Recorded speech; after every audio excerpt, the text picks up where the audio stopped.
the next 45 minutes, we're going to be exploring some of the themes that were raised during the Accenture and Oxford Analytica research study into digital health and CIO perspectives on that topic. Before we get started, I'll introduce you to the panel. My name is Corinne Baxter. I'm a Senior Manager in the Accenture Healthcare Practice. Joining us digitally from Brazil, we have Lincoln Moura, who is Principal Director in Accenture's Healthcare Practice in Brazil. Lincoln's work has mainly related to digital health strategies since he joined Accenture, but prior to joining Accenture, Lincoln has worked in a variety of public and private healthcare roles. He has worked in research, lecturer and CIO roles, so today he's going to be sharing some of his perspectives both on the research and also leveraging those experiences as a leader in healthcare technology. Next on the panel and in the room with me today, we have Dan West. Dan is the Managing Director who leads our technology consulting healthcare practice in the UK. Dan has worked for 20 years in Accenture, so he's a 20-year veteran with Accenture overall, and he's worked for 9 years in healthcare, both with the National Health Service in the UK and also with other global healthcare services. He works on technology projects, so using technology and digital transformation to deliver change in patient outcomes and transformation of the healthcare industry. Finally, our final panellist, again in the room with me today, is Mark Harrison. Mark joins us from Oxford Analytica. Mark is a former BBC journalist and broadcaster. In this research has leveraged his experience of working in running national and international research studies, so looking at both infrastructure and social issues in both the public, private and third sectors. So he brings a range of experiences to this discussion today. As an audience, you're going to have the opportunity to ask questions throughout the webinar, so please do use the instant message window to ask those questions as we go through the session. We'll try to cover off the questions that do come through. If we don't get to yours, then apologies for that. We will try to cover them before we wrap up though. I'm going to pause briefly before we start with the actual the Q&A and hand over to Mark to talk a bit more about the actual research process and the study itself and how that was carried out. So over to you, Mark. Would you mind describing that for a couple of minutes? Absolutely. Thank you, Corinne. So the research study as a whole, we started on this process around about 15 months ago or thereabouts. And the aim really was to get a sense of perspective. That was the key thing. So chief information officers or equivalent roles in the healthcare industry across the world, we want to get the perspective of those people. How are they looking at the digital health journey going forward? How are they approaching all of these various different challenges from the various skill sets and backgrounds that they have? So that was the sort of overall thesis of the discussion and of the study. We covered 7 countries, 30 interviewees across all of those countries, and got a wide range of perspectives. And the 3 questions that really we were looking, the 3 hypotheses, I guess, that we were looking to either prove or disprove with the study. The first one really is that everywhere in the world, healthcare executives, healthcare CIOs are looking to meet consumers' growing demands and leverage digital health to lower operational costs. So that's the very sort of first basic assumption that or the basic hypothesis that we had. The second one is that they need to get stakeholders, and especially doctors, and that's a key sticking point. I know for a lot of people who work in the industry. How do you get doctors on board with this, and how do you make sure the transitions are as seamless as possible when it comes to leveraging all of these different tools that you have available? The third one is that CIOs are really taking on a new role. They're taking on a role that is perhaps more executive in nature than people in their position have had in the past. And basically it's a whole set of new skill sets that they're having to learn, that they're having to put forward and try and take advantage of going forward. So that's the basic sort of, that's what we were really trying to get across with the study. And it's been 15 months now, and a very enjoyable experience. Great. Thanks, Mark. And what you talked there about the study being across multiple countries. And what commonalities did you find between the different countries, and sort of what rose up as the real themes and sort of consistent things across the different geographies? Yeah, I think the first thing is that it was a really wide range of perspectives that we had. We had a lot of people with very different backgrounds. Some were clinical, some were not clinical. Some had worked in healthcare all their lives, some had not. A lot of people, particularly where the private sector was concerned, had come in from other industries. So industries that had overseen some sort of digital transformation before, so banking or financial services, something like that. So a really wide range of perspectives that we saw. Certainly I know Lincoln is going to talk about the Brazil experience, and a lot of people in the private sector there from outside of healthcare with a very different perspective on the challenges that the healthcare sector has in particular. And another one of the notable differences, I think, was the level of resources available.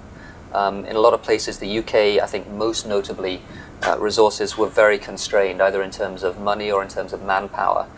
There was a big disparity between places and people that we spoke to across the country in terms of how much time they had, how much money they had, and how much headspace they had basically to think about all of these things writ large.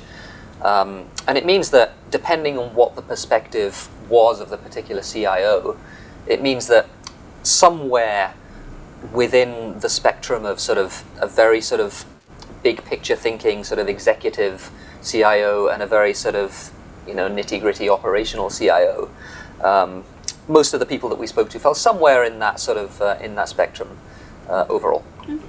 And so, Dan, Mark's touched there on a few things around kind of varied amounts of headspace and sort of varied capacity across different CIO experiences in terms of geographies. And what in the study, what did you find were the kind of archetypes of CIOs, and what do you think was most prevalent across that? Yes, so archetypes were a big part of the observations that Mark and I had taken from the conversations that we had in the UK in the NHS, more often than not.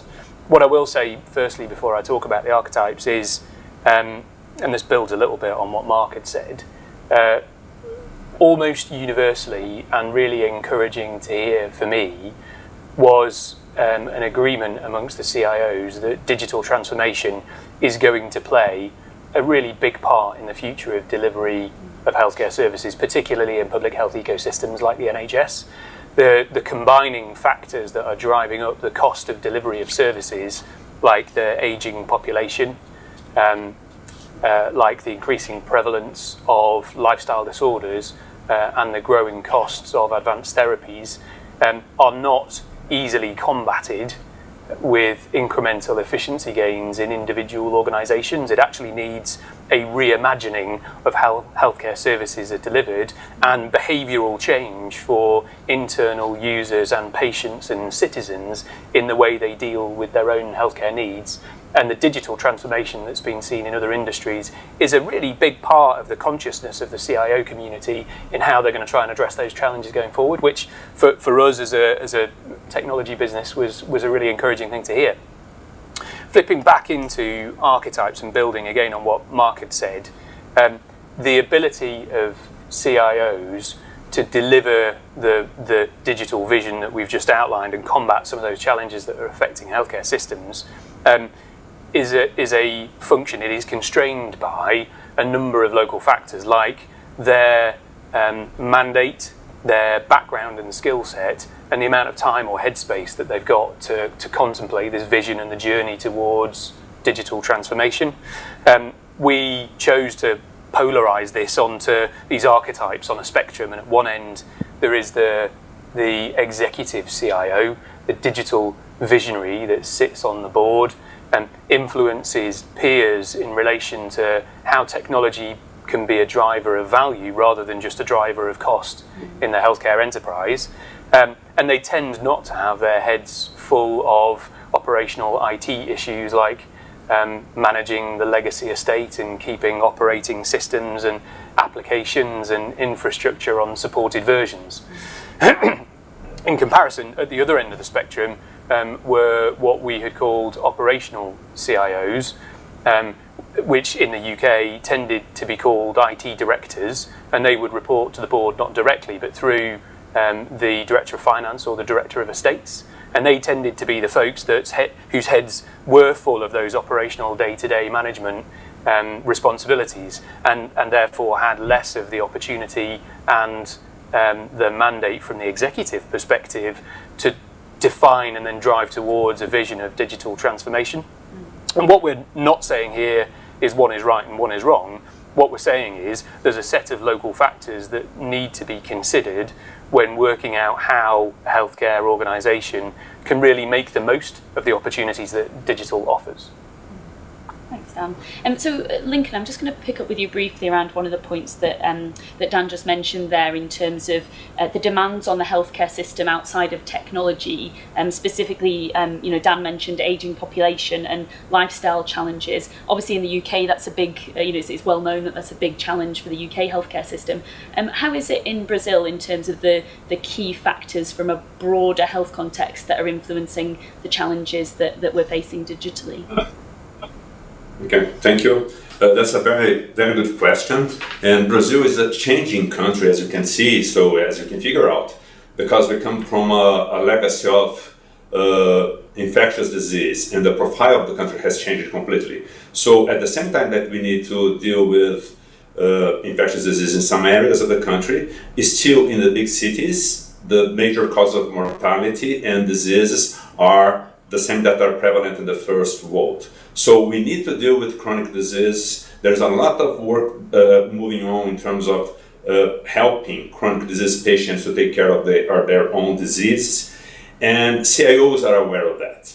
So still, the pressure for digital transformation comes much more from still, let's say, an operational point of view. CIOs are still trying to increase the efficiency of their services or their systems, rather than trying to feel the pressure from the outside world, from patients and from doctors in order to make the change. So it's very common that we interviewed the larger hospitals, CIOs from larger hospitals, larger organizations in the country. And they are concerned with this, but at the same time, they feel the pressure from their top management to renew IT architecture, to get rid of legacy systems as soon as they can. So also in Brazil, we have the operational CIO and the more executive CIO. And one of the important differences in here, when compared to what Dan has just said, is that all the interviewed CIOs, they sit at the board.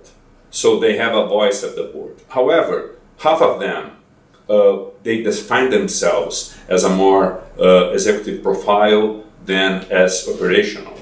And so we have the coming notion that CIOs need to be able to deal better with clinical information is something that is flourishing in the country at the moment.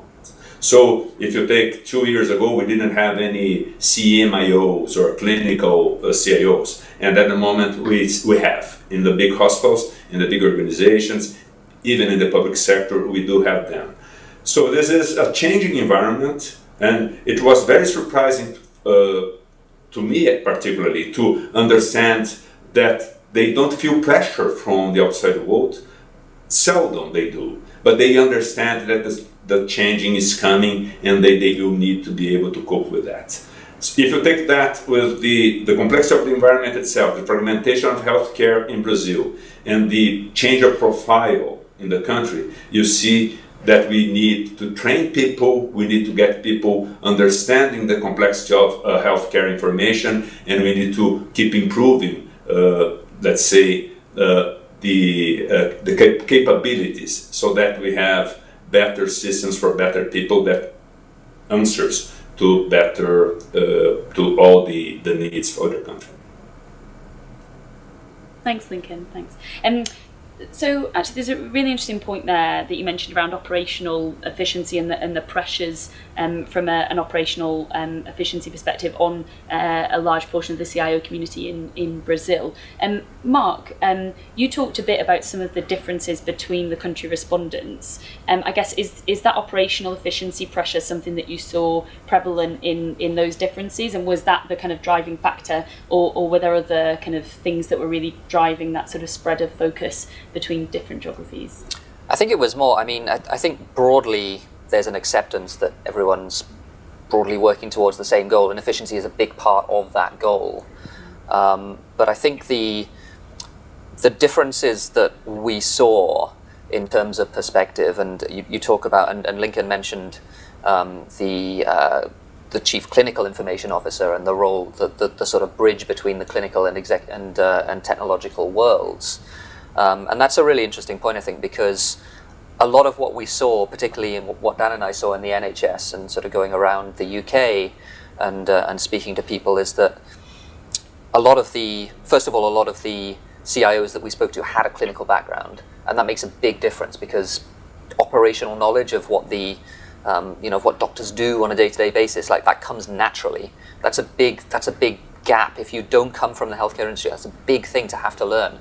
But if you've come up through, if you've been a clinician and you've got that perspective already, it's a big advantage. And the CCIO role is also crucial because that's where you have, that's where these two sort of things meet. That's where the executive and the operational, the clinical and the operational quite often meet. And it's very, very important to have that bridge. And I think that's the thing about the UK model, even though relatively, there were lots of, there were some disadvantages with the UK, certainly in terms of resources compared to a lot of the other places that we spoke to people at.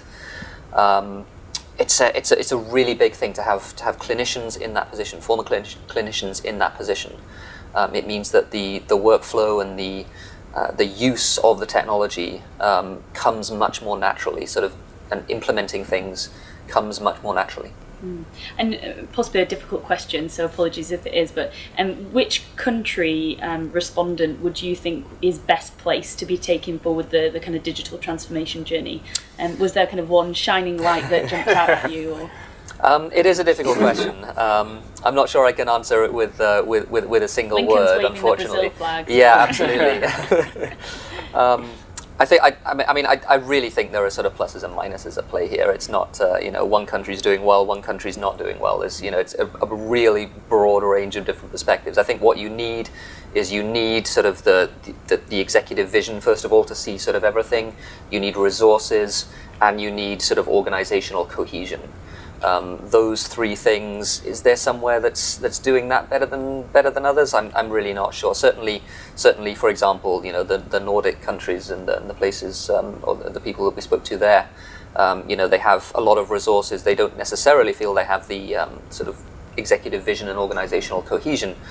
Whereas I think in the UK, I think it was the case that maybe slightly under-resourced by comparison, but certainly in terms of overall knowledge of the healthcare ecosystem, perhaps there was an advantage there.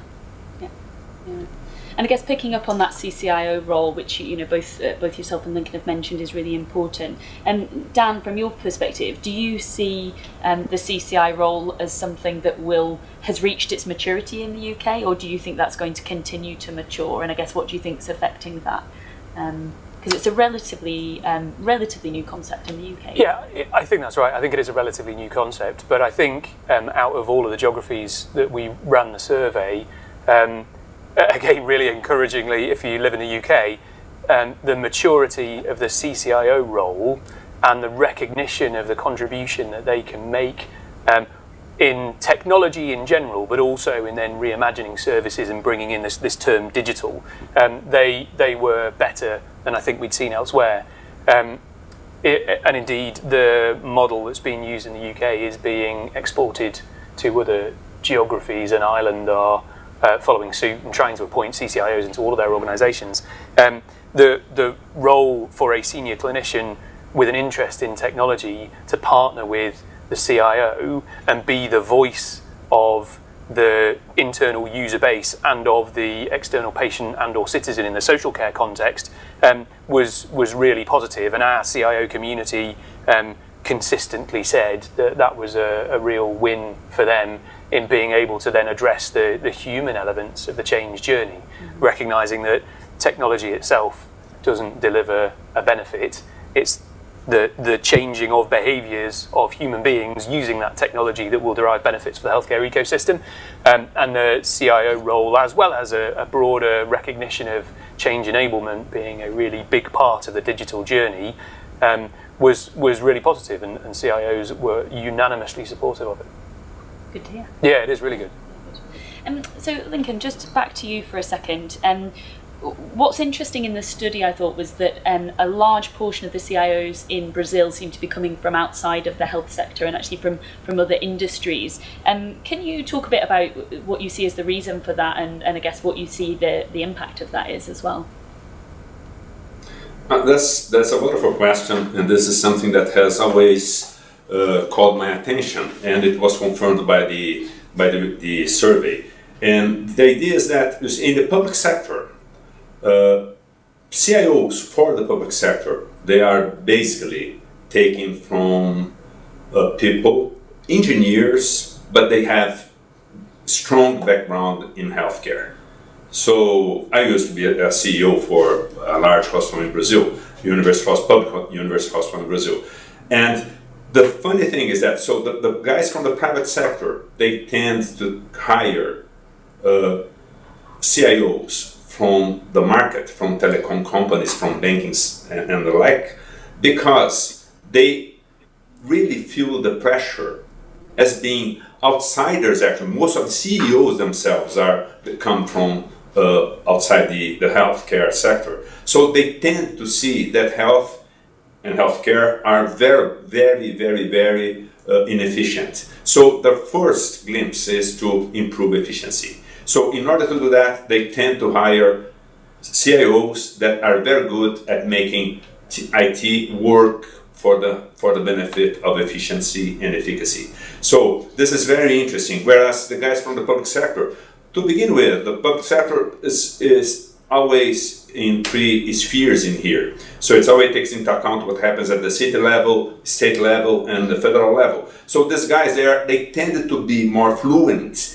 in the overall health system, and so they are chosen to lead IT in those hospitals and environments. So this is something that is very important here in Brazil.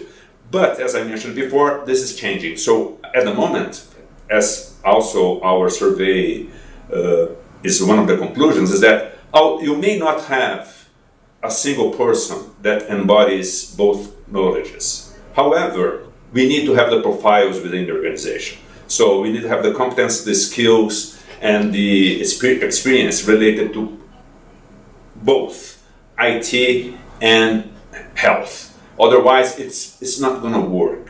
It has got to be a multidisciplinary team taking care of IT within such complex environments, because they have different languages, different understandings, and different ways of thinking and exposing their ideas, even though they may be complementary, but they cannot get together if there isn't a facilitator in that. So I think that the new role for the CIO is really, really, really to be able to facilitate conversation and decision making between teams of healthcare workers and IT folks.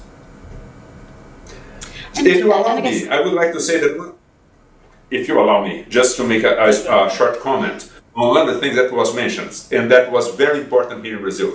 No CIO complained about a lack of resources. No one said, well, you see, I lack resources to do things. What they said is that, you see, there is competition among resources. I want to do more strategic things, and someone asks me to do more operational things. So although we have planning for doing things in a strategic way, what happens is that all of a sudden I see myself buried in paperwork or buried in technological issues that I wouldn't like to be dealing with them. So this is a very interesting point that came out here in Brazil. Yeah, that is really interesting, and I think So I guess from the description you've just given, and you obviously you've touched on some of the challenges there, but you've also reflected, I think, and what comes out in the research is that actually Brazil is really well resourced from a CIO perspective to actually achieve that kind of digital transformation in comparison with some of the other geographies, and hence the kind of focus on that. Do you think that's, or does it come as a surprise to you given the current sort of economic challenges within Brazil? Because it seems quite surprising really that it would be, you know, so well resourced, and despite some of the operational pressures that you mentioned, actually is really taking a good step forward on the digital side. Yeah. Again, that's a good question, and I believe that the most important thing in here that we lack the most is what Mark called organizational cohesion. So this is something that has changed lately. Taking the provocation that was given by the survey, we had a meeting here at Accenture São Paulo with several CIOs and the public sector and people from the Department of Health discussing things. And the very impressive thing is that no one from the private sector understood that the Department of Health has an e-health strategy being developed and being deployed. So it was a surprise from both sides to understand that interoperability, although it has been discussed for ages in Brazil, it's still something that people are willing to have but are not prepared to deliver. And this is part of the fact that people are very knowledgeable about the things they need to do. We have very good backgrounds we have good universities here. People go away to take their degrees also if required. But the problem is that we lack this view that collaboration, cooperation is really the most important thing in healthcare, because the patient doesn't see the barriers. Only those who work at hospitals and other sectors that see the barriers. Patients don't care. Patients, they go wherever it fits them best. So, trying to answer your question, I think that the crisis that we face at the moment, political and economic crisis, is a huge opportunity that's being taken seriously by the federal government to push to the digital health strategy. Let's see how it works. We never know, because it depends on so many factors, as you all know. But this is something that is moving on steadily at the moment, and hopefully will bring some results in some years. So it's an interesting point, I think, that Lincoln, you made earlier on around notably the CIOs didn't complain in Brazil about a lack of resource and that being one of their biggest challenges. I think in the UK we do hear that a lot. I think that we hear a lot of challenges from a resourcing and a funding perspective. Dan, obviously, you know, we're going through a challenging period in the UK economically, and face some of the challenges that are similar to Brazil. I think the survey certainly showed that CIOs in the UK feel understaffed. I guess, why do you think it is so hard for them to attract talent in the UK to the kind of CIO resources that are available for some of this digital transformation? Yeah, I think that those are two slightly separate topics. I think the point about under-resourcing or understaffing needs to be put in the context of what's happened over the last few years in relation to IT in public sector ecosystems around the world, public sector healthcare ecosystems, around the world, but this is certainly prevalent in the NHS, and I'll generalise a little bit, but this came out in respondents across geographies from the survey, that the technical debt in the systemic underinvestment in technology, in healthcare, in particular in the acute sector, but I think this is a truism across the spectrum, has resulted in some resourcing challenges where, as an example, CIOs have been mobilising marching armies of their resources to remediate the Windows Server 2003 estate across the NHS, as a result of the WannaCry ransomware infection. And when you've got to deal with those kinds of systemic technical debt issues, it tends to be quite distracting when you then think about your ability to deploy resources onto some of the more innovative initiatives and programs where digital transformation is then trying to enable new care models. So that's the first point about under-resourcing. The second point about attracting talent, I think in the same way that we talked about a spectrum for CIOs earlier, healthcare IT teams are also on a little bit of a journey where traditional IT resources tend to lack some of the skills that would make people successful in the digital context. So things like translating technology requirements and constraints into the language of clinical and operational staff members in a hospital who aren't particularly interested in IT or particularly digitally literate.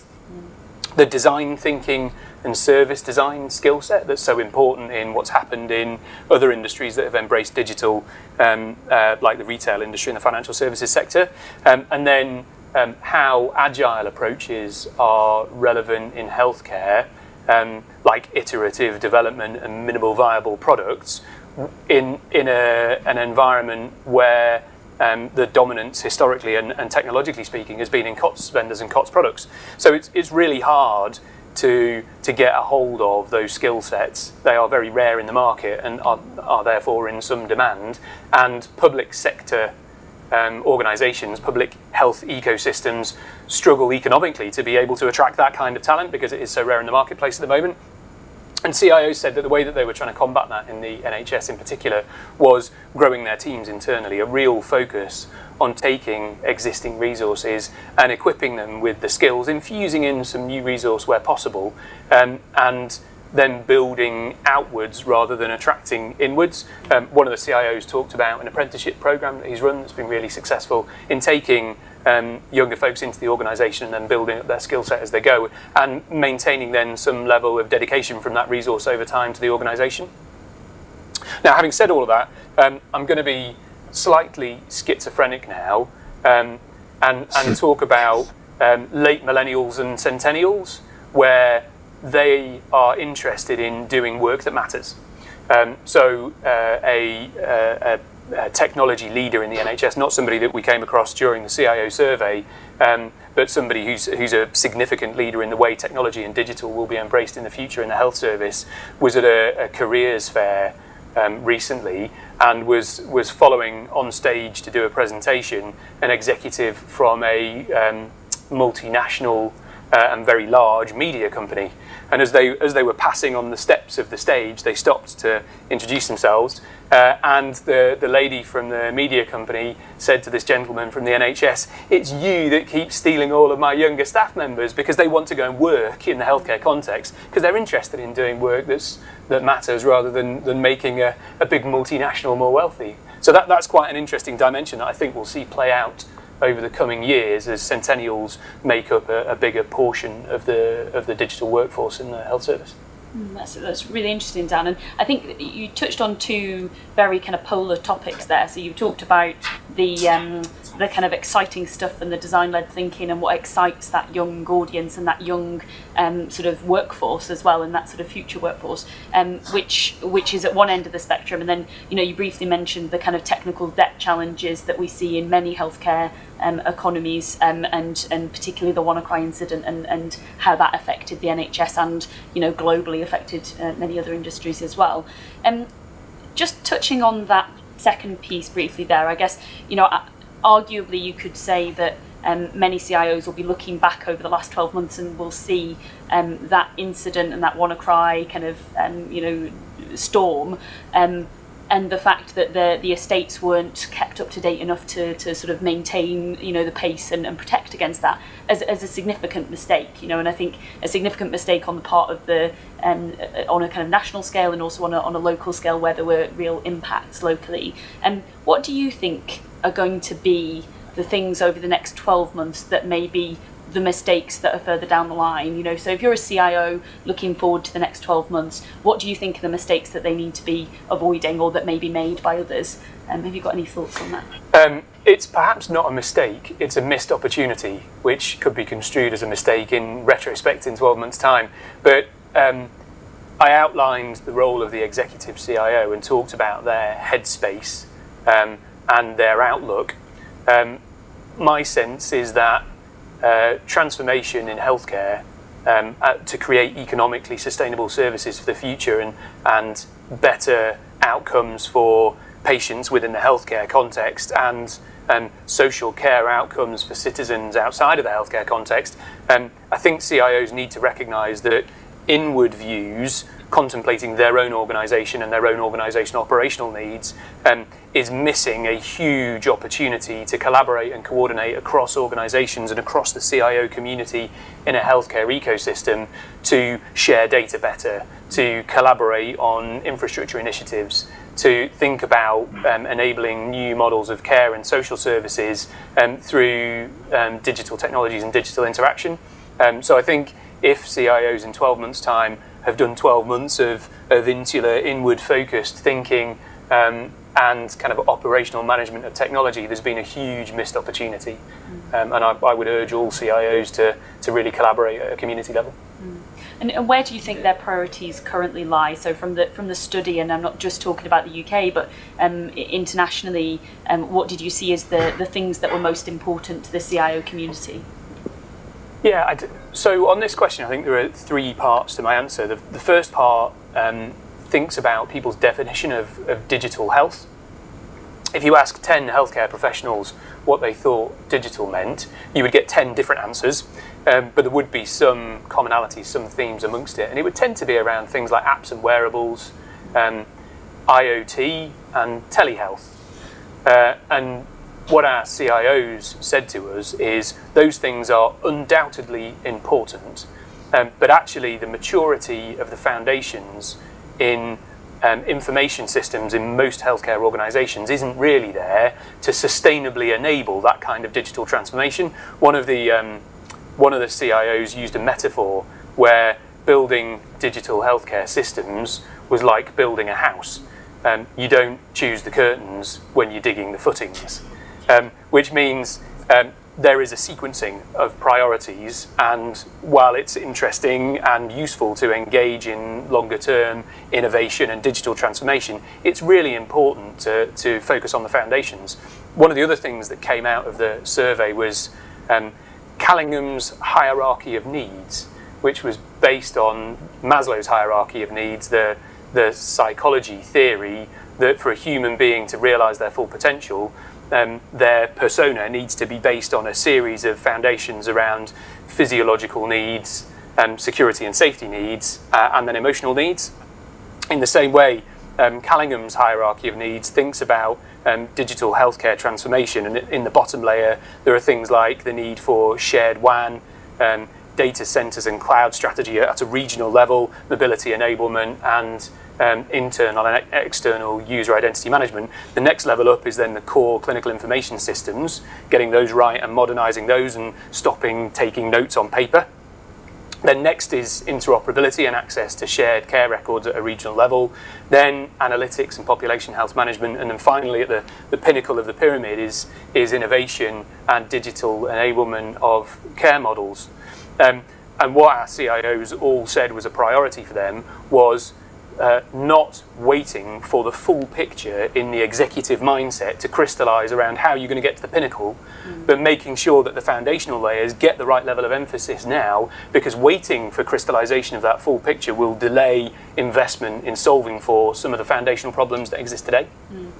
Second part quickly then, CIOs know that benefits are seldom delivered by IT in and of itself. Benefits are about human beings changing their behaviours and doing things in different ways and executing processes in different ways. And CIOs recognise the importance of the human element in digital transformation and in the wider healthcare transformation journey. And we talked about it already, the CCIO role is one manifestation of the importance in the CIO's mind of bringing human beings into the technology change. And then the final bit of my three is around regionalisation, and I talked about this earlier in what the missed opportunity or biggest criticism might be. CIOs are increasingly recognising that there is an ecosystem play, there are multiple organisations of multiple different types in multiple different settings, and all of them need to collaborate together to achieve the kind of transformation that will combat some of the big sociological issues that are driving up the cost in healthcare that we talked about earlier on. So it's really interesting that, Dan. I mean, you've touched on a number of things there that really rely on something much broader than the traditional technology. So, you know, it's talking about people, it's talking about workforce, it's talking about patients and patient attitude.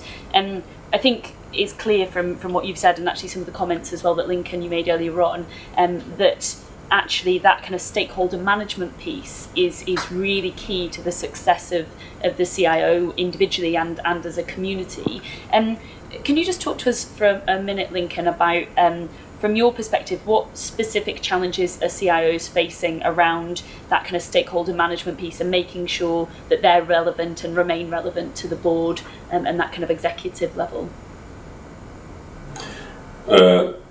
First of all, we need to consider that doing this for operational CIOs is much more difficult than doing this for executive CIOs. So operational CIOs need to have CMIOs or clinical CIOs working with them, together with them, in order to facilitate this. Because you really need to attract doctors, and in Brazil, the healthcare professional as a whole, all varieties of healthcare professionals, are very relevant in hospitals and in the public sector as well. So in order to attract them, we need to be able to speak their language.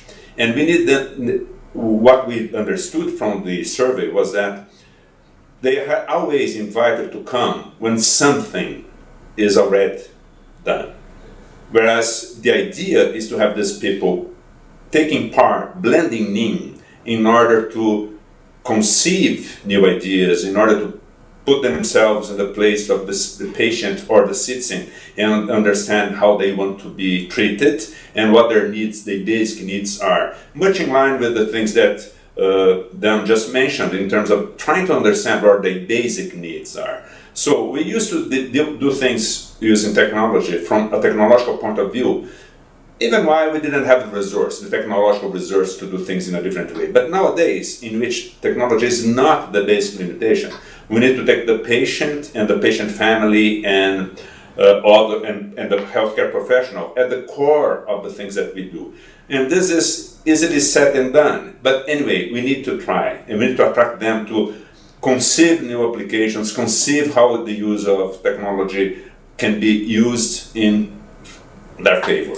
So again, the patient journey, the patient experience, it's now something that's really important. I used to joke 10 years ago that the patient was called patient because he was the first one to take the injection and the last one to speak. But now this has changed drastically. So people are really interested in learning what the patient feels and what the patient experience is, what the best result for a treatment is. Is it money? Is it result? Is it survival? Is it quality of life? What is it, after all, that the patient needs and the healthcare professional needs and the like? So I think that we are on the verge of changing this drastically, because I think that from now on, everything that's going to be designed is going to be designed taking this into account. However, we have all the legacy. We're not going to be able to get rid of the legacy in 3 months. No one knows, everyone knows that. So we need to have, again, an agenda for the digital transformation that can cope with the old things and see how they will evolve into the newer things. Increasing the efficiency of the old systems is important, because then we can have resources to invest in innovation. And finally, I would like to say that many hospitals in Brazil and organizations have innovation initiatives.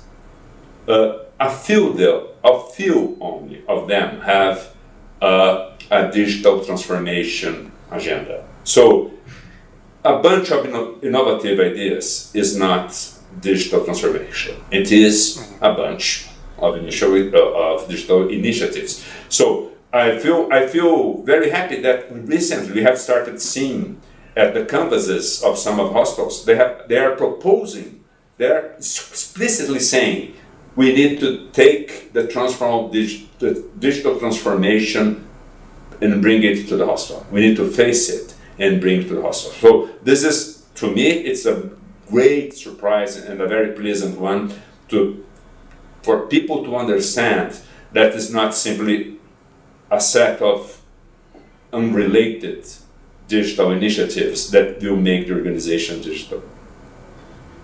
Thank you, Lincoln. That's a really, really helpful summary, and I think has encompassed quite a few of the themes that we've touched on in the last 45 minutes, which is excellent, as that is bringing us up to a quarter to the hour. So I think we'll wrap up there. And I just want to say a thank you to yourself, Lincoln, for joining the session, to my other panellists, Dan and Mark, for your perspectives and inputs on this topic as well, and of course for everyone who's joined the webinar today for listening attentively.